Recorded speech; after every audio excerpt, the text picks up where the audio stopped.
ಯಾರದ್ದೋ ತಪ್ಪಿಗೆ ಇನ್ಯಾರಿಗೋ ಶಿಕ್ಷೆ ಎನ್ನುವಂತಾಗಿದೆ ವಿಜಯಪುರ ಜಿಲ್ಲೆಯ ಆ ಸರ್ಕಾರಿ ಶಾಲೆಯ ಮಕ್ಕಳ ಕತೆ. ಮುಖ್ಯೋಪಾಧ್ಯಾಯರು ಅಂದರೆ ಹೆಡ್ ಮಾಸ್ಟರ್ ಅವರ ಅಚಾತುರ್ಯಕ್ಕೆ ಸಾರ್ವಜನಿಕರು ಈಗ ಆಕ್ರೋಶವನ್ನು ಹೊರಹಾಕ್ತಿದ್ದಾರೆ. ಬಡ ವಿದ್ಯಾರ್ಥಿಗಳ ಉಚಿತ ಪುಸ್ತಕಗಳು ಮಣ್ಣು ಪಾಲಾಗಿರುವಂತಹ ಘಟನೆ ನಡೆದಿದೆ.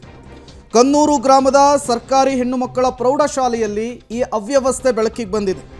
ಸರ್ಕಾರದ ಉಚಿತ ಪಠ್ಯ ಪುಸ್ತಕಗಳನ್ನು ಬೇಕಾಬಿಟ್ಟಿಯಾಗಿ ಚೆಲ್ಲಲಾಗಿದೆ, ಮಣ್ಣು ಪಾಲು ಮಾಡಲಾಗಿದೆ. ಶಾಲೆಯ ಶೌಚಾಲಯದ ಪಕ್ಕದಲ್ಲಿ ಸರ್ಕಾರದ ಪುಸ್ತಕಗಳು, ಬಡ ವಿದ್ಯಾರ್ಥಿಗಳ ಬದುಕಿಗೆ ಆಸರೆ ಆಗಬೇಕಾದಂತಹ ಪುಸ್ತಕಗಳು ಕಸುವಾಗಿರೋದನ್ನು ಗಮನಿಸ್ತಾ ಇದ್ದೀರಿ. ವಿಜಯಪುರ ತಾಲೂಕಿನ ಕನ್ನೂರು ಗ್ರಾಮದ ಸರ್ಕಾರಿ ಶಾಲೆಯಲ್ಲಿ ನಡೆದಂತಹ ಘಟನೆ ಇದು ಈಗ ವ್ಯಾಪಕ ಆಕ್ರೋಶಕ್ಕೆ ಕಾರಣವಾಗ್ತಾ ಇದೆ. ನೀವು ಕೂಡ ವಿಜುವಲ್ಸನ್ನು ಗಮನಿಸ್ತಾ ಇದ್ದೀರಿ. ರಾಶಿ ಪ್ರಮಾಣದಲ್ಲಿ ಪುಸ್ತಕಗಳು ಹೇಗೆ ಕಸದ ತೊಟ್ಟಿಯನ್ನು ಸೇರಿದಾವೆ ಅನ್ನೋದನ್ನು ಗಮನಿಸ್ತಾ ಇದ್ದೀರಿ. ಇದಕ್ಕೆ ಕಾರಣ ಮುಖ್ಯೋಪಾಧ್ಯಾಯರ ಅಚಾತುರ್ಯ ಅನ್ನೋದು ಗೊತ್ತಾಗ್ತಾ ಇದೆ, ನಿರ್ಲಕ್ಷ್ಯ ಅನ್ನೋದು ಗೊತ್ತಾಗ್ತಾ ಇದೆ. ನೀವು ಸ್ಕ್ರೀನ್ ಮೇಲೆ ಗಮನಿಸ್ತಾ ಇದ್ದೀರಿ, ಒಂದು ಕಡೆ ಹೆಡ್ ಮಾಸ್ಟರ್ ಫೋಟೋ. ಇವರ ಅಚಾತುರ್ಯದಿಂದಲೇ, ಇವರ ನಿರ್ಲಕ್ಷ್ಯದಿಂದಲೇ ಬಡ ವಿದ್ಯಾರ್ಥಿಗಳ ಪಾಲು ಆಗಬೇಕಾದಂತಹ ಪುಸ್ತಕಗಳು ಈಗ ಕಸದ ತೊಟ್ಟಿ ಪಾಲಾಗಿರುವಂಥದ್ದು. ಇವತ್ತು ವಿಜಯಪುರ ಜಿಲ್ಲೆಯ ಕನ್ನೂರು ದರ್ಗಾದಲ್ಲಿ ಕನ್ನಡ ಶಾಲೆಯಲ್ಲಿ ಸರ್ಕಾರದಿಂದ ಬರುವಂಥ ಸೌಕರ್ಯ ಸೌಲಭ್ಯಗಳು, ಪುಸ್ತಕ ಆಗಿರ್ಬೋದು, ಬಟ್ಟೆ ಆಗಿರ್ಬೋದು, ಇವತ್ತು ನಾನಾ ಥರಂಥ ಸರ್ಕಾರದ ಸೌಲಭ್ಯಗಳು ಬಂದಿರ್ತಾವೆ.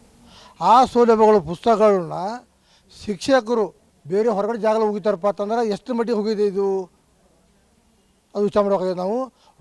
ಎರಡನೇದು ಏನಪ್ಪ ಅಂತಂದ್ರೆ ಆ ಏನು ಮುಖ್ಯ ಗುರುಗಳು ಇದಾರಲ್ಲ, ಆದಷ್ಟು ಅವ್ರ ಮ್ಯಾಗ ಕಾನೂನು ಕ್ರಮ ತೊಗೋಬೇಕಂತಂದು ನಮ್ಮಲ್ಲಿ ಆಗ್ರಹ ಮಾಡ್ಕೋತೀವಿ. ಶಾಲೆ ಗ್ರೌಂಡ್ನಲ್ಲೇ ಬಿದ್ದಿದ್ದಾವೆ. ಅದಕ್ಕೆ ಯಾರ್ಯಾರು ಶಿಕ್ಷಕರು ಏನು ಓದಾರಲ್ಲ ಶಾಲೆ ಗ್ರೌಂಡಲ್ಲಿ ಪುಸ್ತಕಗಳನ್ನು, ಅವ್ರ ಮ್ಯಾಗ ಕಾನೂನು ಕ್ರಮ ತೊಗೋಬೇಕಂತಂದು ನಮ್ಮಲ್ಲಿ ಆಗ್ರಹ ಮಾಡ್ಕೋತೀನಿ. ಎಲ್ಲ ವಿದ್ಯಾರ್ಥಿಗಳು ಪುಸ್ತಕ ಸಿಗಲಾರ್ದಕ್ಕೆ ಅಂಗಡಿ ತಿರುಗಾಡಿ ಮತ್ತೊಂದು ಊರಿಗೆ ಹೋಗಿ ತಂದು ಇಂಥ ವ್ಯವಸ್ಥೆ ಇರುವಾಗ ಈ ಕನ್ನೂರು ಹೈಸ್ಕೂಲ್ನಲ್ಲಿ, ಬಾಲಿಕೆರೆ ಹೈಸ್ಕೂಲ್ನಲ್ಲಿ ಈ ಸರ್ಕಾರ ಕೊಡಮಾಡಿದಂಥ ಪಠ್ಯ ಪುಸ್ತಕಗಳನ್ನು ಯಾರಿಗೂ ಕೊಡಲಾರದೆ, ವಿತರಿಸಲಾರದೆ ಅವನ್ನ ಕಸದ ಒಂದು ಕುಂಡಾಳಿಗೆ ಹಾಕಿ ಅವನನ್ನು ಅವಮಾನ ಮಾಡಿದ್ದಾರೆ. ಪುಸ್ತಕಕ್ಕೂ ಅವಮಾನ ಆಗಿದೆ, ಶಿಕ್ಷಣಕ್ಕೂ ಅವಮಾನ ಆಗಿದೆ. ಇಂಥ ಒಂದು ಕೃತ್ಯವನ್ನು ಎಸಗಿರುವಂಥ ಈ ಹೈಸ್ಕೂಲಿನ ಮುಖ್ಯ ಗುರುಗಳಾದಂಥ ವಿಜಯ್ ಕುಮಾರ್ ಇವರಿಗೆ ಸರ್ಕಾರ